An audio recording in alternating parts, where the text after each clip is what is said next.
नमस्कार, मैं doctor Pankaj Upadhyay, head of department neuro surgery at New Delhi. मैं कोरोना में आप सब लोगों की मदद करने के लिए, आपके एम्पावर करने के लिए, आपकी नॉलेज बढ़ाने के लिए मैं तरह तरह के प्रोडक्ट्स, तरह तरह के प्रोसीजर्स आपको मैंने पहले ही बताए हैं। जैसे मैंने पहले आपको मास्क के बारे में बताया, फिर सैनिटाइज़र के बारे में बताया, फिर मैंने आपको तरह तरह के अ, अ, विभिन्न प्रकार के डिस्पेंसर्स को बताया जो सैनिटाइजेशन के डिस्पेंसिंग के काम में आता है। फिर मैंने आपको ऑक्सीजन सेचुरेशंस और घर पे कितना में कैसे मैनेज कर सकते हैं इसके बारे में बताया। मैं आज आपको ऑक्सीजन थेरेपी के बारे में बताऊंगा जो कोरोना में जिसकी ज़रूरत है। मैंने आपको अपने पिछले वीडियो में पल्स ऑक्सीमीटर के बारे में बताया था और इंफ्रारेड थर्मामीटर के बारे में भी डिटेल में बताया था। तो पल्स ऑक्सीमीटर और इंफ्रारेड थर्मामीटर आज के ज़माने में एक मस्ट है कि आप अपने घरों में रखें। उसके बारे में आपको कल बताया था और मैंने ये भी बताया था कि 93 तक हम लोग सेचुरेशन अभी नॉर्मल मान रहे हैं। वैसे तो 95-96 होता है और 98-99 तो बेस्ट है, लेकिन अभी 93 तक हम कह रहे हैं कि 93 तक कोई प्रॉब्लम नहीं है। आप गहरी सांसें लें और प्रोनिंग करने के तरीके आपको बताए थे, जिसमें पेट के बल बिस्तर पे लेट के और थोड़ा सा ऊपर करके और गहरी गहरी सांसें लेने की बात की। फिर आपको हम लोगों ने लेफ़्ट लेटरल पोजीशन में लेट के गहरी सांस लेने की बात की। फिर हमने राइट लेटरल पोजीशन में लेट के गहरी सांसें लेने की बात की और इस दौरान आप पल्स ऑक्सीमीटर से अपना ऑक्सीजन लेवल चेक करते रहें। 93 तक तो कोई प्रॉब्लम नहीं है, आप आराम से घर में रह सकते हैं। लेकिन जैसे ही 93 से फॉल करता है तो पहले हम लोगों ने एडवाइस किया था कि हॉस्पिटल की तरफ रुख करना चाहिए, लेकिन हॉस्पिटलों में बहुत ज़्यादा भीड़ हो गई है। ये कोरोना जो है बहुत तेज़ी से फैला है और काफ़ी फर्स्ट वेव में जो पिछले साल का कोरोना था उससे कहीं ज़्यादा लोगों को इसने इन्वॉल्व किया है। नंबर्स में तो नहीं, लेकिन देखने में जैसे आ रही है कि पहला कोरोना काफ़ी हद तक जैसे कुछ बाउंड्रीज पार कर चुका था, वहाँ से इसने शुरू किया है। तो नेचुरल सी बात है कि वो पहले हम लोग के खुद के भी कैंपस में कुछ लोगों को हुआ पिछले साल, अब तो लोगों के घरों में भी पहुँचने लग गया है। तो कहने का मतलब है कि ये कोरोना चुपके से आता है, चाहे आप कितने भी लोहे की दीवारें अपने घर में लगा लें, लेकिन वो कहीं न कहीं से चुपके से आपके घर में घुस जाता है। अपने नेक्स्ट वीडियो में आपको मैं घर की सफाई और फल फूल की सफाई कैसे करें, उनको कैसे लें, मार्केट से कैसे लाएं, इसके बारे में बताऊंगा।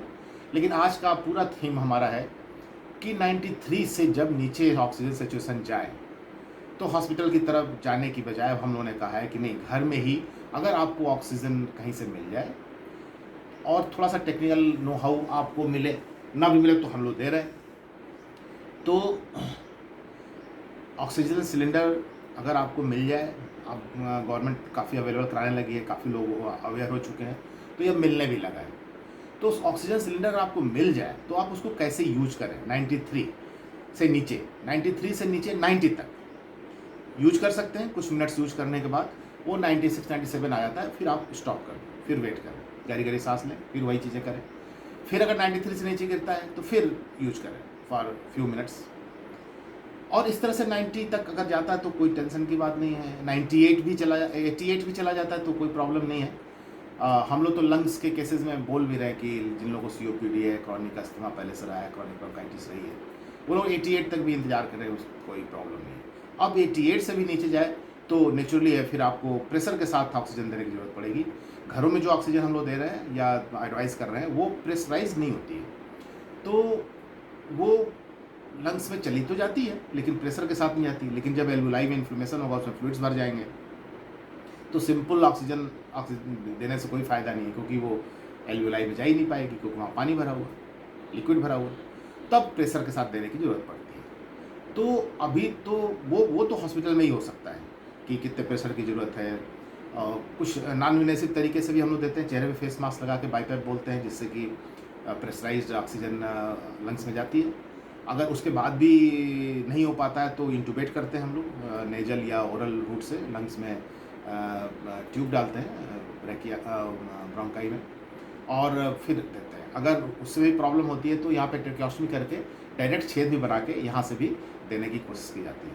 तो फर्स्ट थिंग फर्स्ट, हम लोग आज प्रॉपर तरीके से सिलेंडर, अगर गैस सिलेंडर आपको मिल गया तो कैसे यूज करना वो बताएंगे। इसका इंडिकेशन तो यही है कि 93 से जब फॉल करने लगे तो आप उसको 93 से ऊपर लाने के लिए गैस सिलेंडर यूज करें।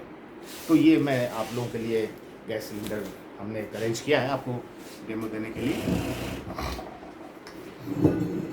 तो आप जैसे देख रहे हैं कि ये 1500 लीटर का गैस सिलेंडर है, और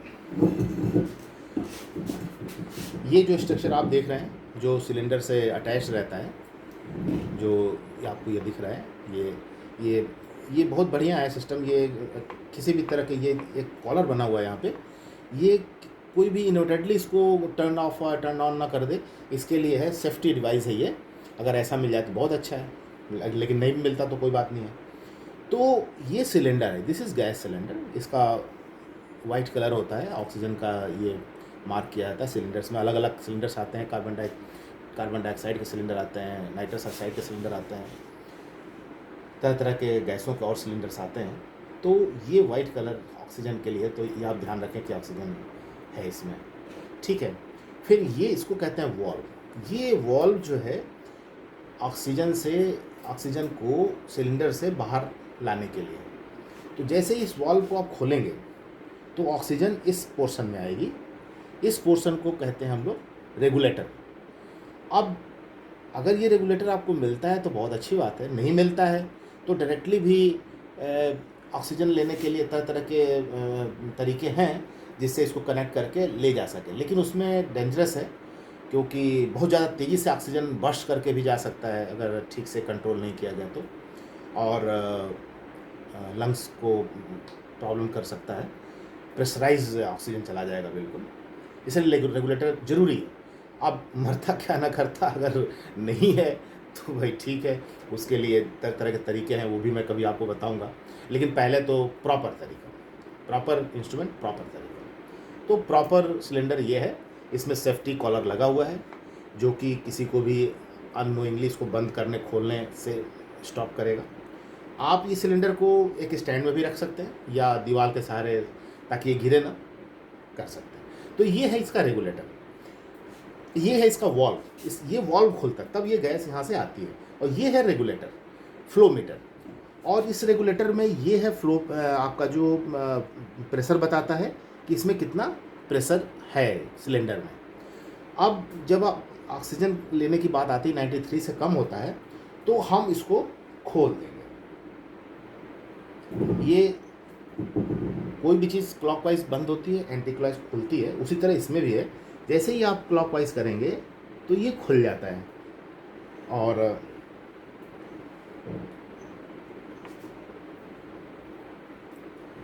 फिर ये गैस आपको यहाँ पे आने लगेगी।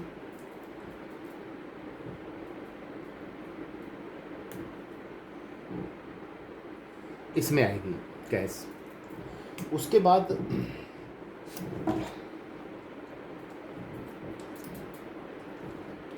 इसको मैं खोलता हूँ, नोजल है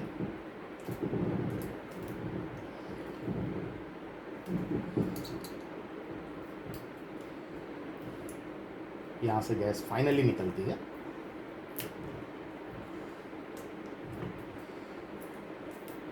तो आप देख रहे होंगे कि इसमें दो स्ट्रक्चर्स हैं। एक स्ट्रक्चर तो ये है कि ये सिलेंडर का प्रेशर बताता है। देखिए आप धीरे धीरे सिलेंडर का प्रेशर बढ़ रहा है, क्योंकि ये बंद था अभी, तो ये 0 पे था।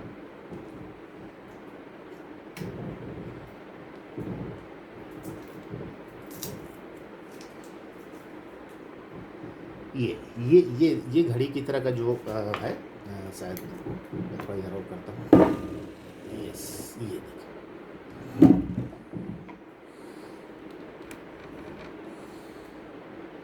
देखिए, ये घड़ी की तरह का स्ट्रक्चर है। ये प्रेशर दिखाता है कि इसमें कितना गैस है। इसका प्रेशर क्या है। और ये फिर आपका फ्लो मीटर है, ये आप देखेंगे, ये फ्लो मीटर है, इसमें दिखाता है, इसे जीरो है अभी, ये जीरो दिखा रहा है। और जैसे इसको हम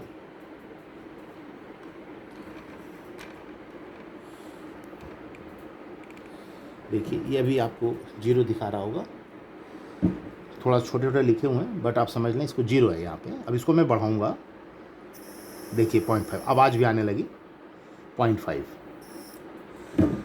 तो लेकिन अब ये इधर से भी जो ऑक्सीजन लेंगे वो डायरेक्ट ही ऑक्सीजन होती है, तो उसको लेने के लिए हम लोग एक ह्यूमिडिफायर बोतल का इस्तेमाल करते हैं, ताकि लंग्स में अगर ड्राई ऑक्सीजन जाएगी तो वो लंग्स को डैमेज करती है। तो इसमें हम पानी भरते हैं,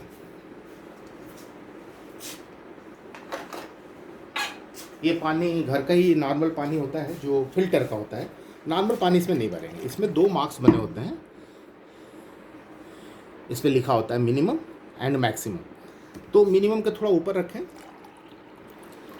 इसको रखें, और फिर इसको, इसमें एक ट्यूब होता है, ये डूब जाना चाहिए इसमें।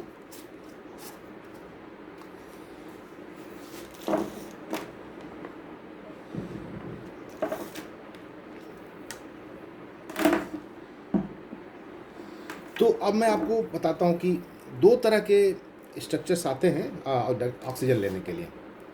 एक तो ये है, ट्यूबिंग है, इस ट्यूब को हम अगर डायरेक्टली ऑक्सीजन लेना हो तो यहाँ लगा देंगे, यहाँ प्रेशर देख लिया, और यहाँ पे हम इसको जब रिलीज़ करेंगे तो ये इसके थ्रू, नेजल कैनुला बोलते हैं, तो ये इसमें नाक में चला जाता है, यहाँ फिक्स कर देते हैं। तो इससे डायरेक्टली नाक में जाता है और कम ऑक्सीजन वेस्टेज होती है। अगर ये मिले तो ये सबसे बेस्ट है। अगर ये नहीं भी मिलता है, कुछ लोग इसको पहन भी नहीं पाते हैं, बच्चे हैं वो इसको पहनने में प्रॉब्लम क्रिएट करते हैं, उनको प्रॉब्लम होती है। तो एक दूसरा चीज़ है हमारे पास जिसको हम यूज करते हैं, वो है मास्क। ये देखिए मास्क, इसमें एक बेल्ट लगा हुआ है, तो इस मास्क को बिल्कुल ऐसे मास्क की तरह यहाँ पहन लिया, और इसको हम सर पे से लगा लेते हैं, और इस ट्यूब को यहाँ पे हम कनेक्ट करते हैं, और एक ट्यूब को यहाँ कनेक्ट करते हैं, ऐसे करके। और हमेशा ध्यान रखना चाहिए कि वाल्व खोलते वक्त ये देखना चाहिए कि ये आपका जीरो पे होना चाहिए, वरना एकदम से तेज़ी से ऑक्सीजन जाएगी इधर, और वो खैर तेज़ी से निकलेगी, इंजरी तो नहीं करेगी किसी को, लेकिन सारी सेंस बहुत तेज़ी से अनरेगुलेटेड निकलेगी। तो पहले इसको बंद रखें, फिर जब इसको खोलें, यहाँ प्रेशर देखें कि प्रेशर कितना है, उसके बाद यहाँ से फ्लो शुरू करेंगे। पहनाने के बाद जब आदमी इसको पहन लेगा सर में, जैसे मैं इसको अगर पहन लेता हूँ बिल्कुल मास्क की तरह, मैंने इसको पहन लिया, इसको अपने नाक पे लगा लिया, और इसको दबा के वैसे ही फिट कर लेते हैं। फिर हम इसको फ्लो को शुरू करेंगे, 0.5, 1, 2, 3। ऑक्सीजन इसमें तो कहीं तक 40 ml, 30 ml, 30 लीटर, 40 लीटर तक भी दे सकते हैं पर आवर, इसमें लिमिटेशन नहीं। बाकी और इक्विपमेंट्स में लिमिटेशंस हो सकते हैं, इसमें आप दे सकते हैं ज़्यादा भी फ्लो मीटर। तो नॉर्मली हम किसी के जब 93 से कम हो रहे हैं तो 2 लीटर से शुरू कर लीजिए। नॉर्मली तो हम लोग कहते हैं 5 लीटर से शुरू करिए ताकि धीरे से आए, बट अब 2 लीटर से भी शुरू करके 2.5, 3 लीटर, 5 लीटर पर आवर पर मिनट के हिसाब से देंगे, और साथ में ऑक्सीमीटर से देखते रहेंगे आपकी ऑक्सीजन देने। और पेशेंट के ब्लड में ऑक्सीजन दिखाने ऑक्सीमीटर में, इसमें 3-4 मिनट का टाइम लगता है, क्योंकि ऑक्सीजन जाता है लंग्स में, जाता है, फिर वहाँ से हार्ट में आता है, फिर हार्ट से वो सर्कुलेट होता है, फिर वो उंगलियों में आता है, फिर आपके पल्स ऑक्सीमीटर में आता है। तो कम से कम 4-5 मिनट टाइम देना चाहिए। और जब ये 4-5 मिनट के बाद जैसे जैसे आपका सेशन ठीक होने लगे और ये 97, 98 फिर से आ जाए, तब आप इसको बंद कर देंगे और इसको डिसमेंटल कर सकते हैं या मास्क को रख देंगे। अब ये होता है कि जैसे डायरेक्टली देने पे आपको जब भी इसको हम डायरेक्टली देंगे तो पेशेंट को ड्राइनेस हो सकती है।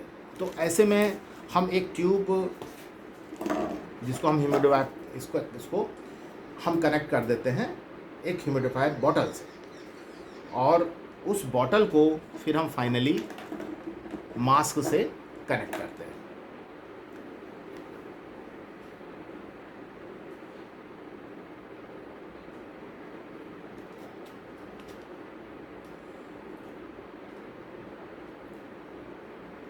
ये इधर जाएगा और ये इधर से पानी में आएगा, इससे आपको ब्लूले भी दिखेंगे, और फिर ये जो है पेशेंट के फेस पे जाएगा, फेस मास्क में या नेजल कैनुला में। अब जब इसको हम ऑन करेंगे तो आप देखेंगे कि इसमें आना शुरू होगा। ये 0.5 के स्पीड से आ रहा है। तो ये अब ये इसमें आएगा, ये पानी में मिलके ड्राई ऑक्सीजन अब नहीं जाएगा, अब ये ह्यूमिडिफायर, इसलिए ह्यूमिडिफायर की ह्यूमिडिटी के साथ जाएगा जैसा कि अपने बॉडी में है, और लंग्स को इंजरी नहीं होगी या उसको एक नॉर्मल ह्यूमिडिफाइड रहेगा, वरना ड्राई हो जाएगा लंग ड्राई होगा तो प्रॉब्लम होगी, खांसी आएगा और डिजीज और बढ़ सकती है। तो इमीडिएटली इमरजेंसी के लिए तो आप डायरेक्टली लगा के दे दें, कोई परेशानी नहीं, उसमें कोई बात नहीं। 1-2 बार दे दें जब तक 97-98 ऑक्सीजन जब आ जाए, और दूसरी बार में उसके बाद फिर आप इसको ह्यूमिडिफायर के साथ दें। आप किसी को खांसी आ रही है और तरह तरह की प्रॉब्लम्स हैं तो उसके लिए हम लोग एक नेबुलाइज़र यूज करते हैं। आप डायरेक्ट ऑक्सीजन से भी नेबुलाइज़र दे सकते हैं, लेकिन नेबुलाइज़र के लिए थोड़ा प्रेशर चाहिए होता है, तो उसको हम लोग नॉर्मली वेंटिलेटर या ऑक्सीजन कंसंट्रेटर के साथ देते हैं। लेकिन इसमें भी आप दे सकते हैं, इसमें कोई प्रॉब्लम नहीं है। इसको फाइनली अटैच कर देंगे, ये यहाँ से खोल के इसके अंदर दवा डाल दी जाती है, और इसके अंदर दवा डाल देते हैं, इसको बंद कर देते हैं, और इसको कनेक्ट कर देंगे इधर से, और दूसरा एंड जो है मास्क जो है, मास्क को यहाँ पे डायरेक्टली यहाँ पे कनेक्ट कर देते हैं। और इस तरह से पेशेंट थोड़ा बैठना पड़ेगा कि इसमें ड्रग होगी तो नाक में जा सकता है, तो वो बैठ के वो ड्रग्स ले लेगा, जिसमें कि तरह तरह के ड्रग्स देते हैं, जैसे बूडिकाट है या कार्टिस्ट्राइड या ब्रोंकोडाइलेटर्स एस्थेलिन वगैरह है। तो इससे नेबुलाइजेशन भी पॉसिबल है। हालांकि नेबुलाइजर के लिए थोड़ा प्रेशराइज चाहिए, लेकिन इसमें जब थोड़ा हम स्पीड बढ़ा देंगे, ऑक्सीजन का फ्लो बढ़ा देंगे, तो वो नेबुलाइजेशन भी पॉसिबल है। तो इस तरह से करके हमने आपको बताया कि सिलेंडर, वॉल्व, रेगुलेटर में ये फ्लोमीटर प्लस ये प्रेशर गेज, उसके बाद ये ट्यूबिंग, फिर ये ह्यूमिडिफायर बॉटल, उसके कनेक्शंस, और फिर आपके नेबुलाइज़र मशीन तो नहीं, नेबुलाइज़र चैम्बर, नेबुलाइज़र मशीन एक अलग भी आती है, और डिफरेंट इक्विपमेंट्स के साथ भी आती है, वेंटिलेटर के साथ या फिर ऑक्सीजन कंसंट्रेटर का। उसको मैं जब आपको कल ऑक्सीजन कंसंट्रेटर का यूज़ प्रॉपरली बताऊंगा तो उसमें फिर आपको मैं इसका फिर यूज़ बताऊंगा। तो इस तरह से करके आप ऑक्सीजन दे सकते हैं। इसमें 30 लीटर 40 लीटर तक भी दे सकते हैं, लेकिन नॉर्मली हम लोग कहते हैं घर पे 5 लीटर पर मिनट सफिशिएंट है। आप उसको बढ़ा के 10 तक भी आप ले जाएं। अगर नहीं मेंटेन हो रहा तो 30-40 ले जाएं, लेकिन अगर वहाँ तक जा रहा है तो इसका मतलब फिर आपको हॉस्पिटल जाने के लिए आप थोड़ी जल्दी करनी पड़ेगी। लेकिन अगर पेशेंट मेंटेन, या पाया गया कि ढेर सारे मरीज़, बहुत सारे मरीज़ थोड़े देर बाद अपना ऑक्सीजन मेंटेन कर ले रहे हैं, और फिर उनको इसकी ज़रूरत 1-2 बार देने के बाद फिर नहीं पड़ रही है, फिर वो ब्रीदिंग एक्सरसाइजेस करके वो अपना ऑक्सीजन मेंटेन कर ले रहे हैं। तो अगर आपके पास ऑक्सीजन सिलेंडर मिल जाता है तो इन चीज़ों को यूज करके आप अपनी जान भी बचा सकते हैं, अपने रिश्तेदार की जान बचा सकते हैं कुछ समय के लिए, और तब तक आपको टाइम भी मिल जाएगा कुछ और स्टेप्स लेने के लिए, और ढेर सारे मरीज तो इतने में ठीक भी जाते हैं। होप आपको कुछ इसमें इन्फॉर्मेशन मिली होगी। इसका वक्त आने पर आप यूज करेंगे। थैंक यू, धन्यवाद।